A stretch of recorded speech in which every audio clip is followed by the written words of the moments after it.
Christmas Eve has a way of turning the world into a silent movie. For Arthur, the silence was an old friend, a permanent guest living in the dusty corners of his quiet house. He sat by the window, watching the snow rewrite the streets in white, much like time had rewritten the story of his life. One year blending into the next, until the colors of the past felt like a faded dream. A sudden sharp knock at the door broke the spell. It was a sound Arthur hadn't expected on a night like this. On the porch stood a young postman, his breath turning to mist in the cold. He held a small weathered envelope that looked as though it had traveled through 1,000 storms just to find this doorstep.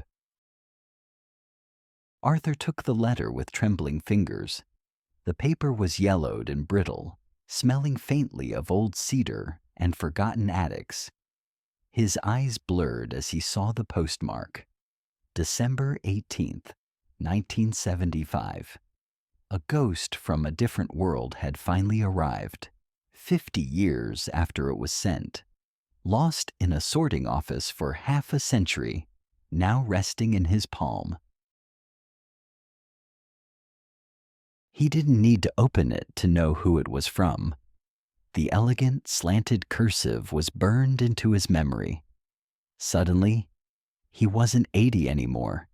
He was 25 again, standing in the biting cold of a railway station, the scent of wood smoke in the air, watching a train pull away with the only person who ever truly knew his soul.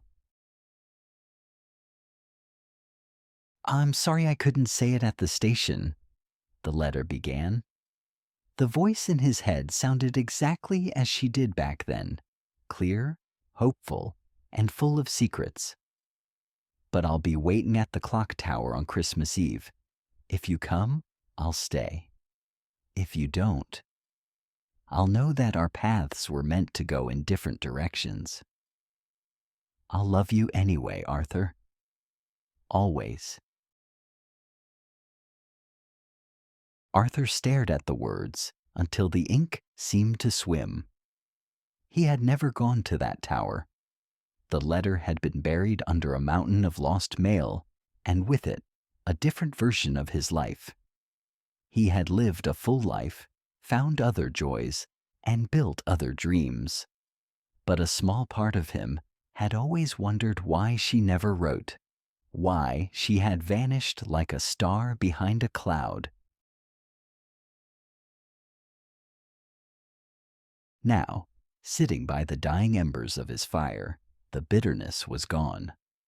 Only a strange, quiet peace remained. The letter didn't change his past. It couldn't bring back the years or the girl. But it did something more important. It proved that he hadn't been forgotten. The answer he waited 50 years for was finally here. She had waited. Arthur looked up at the night sky, where a single star burned brighter than the rest. Love doesn't always need a happy ending to be real. Some messages aren't about the destination.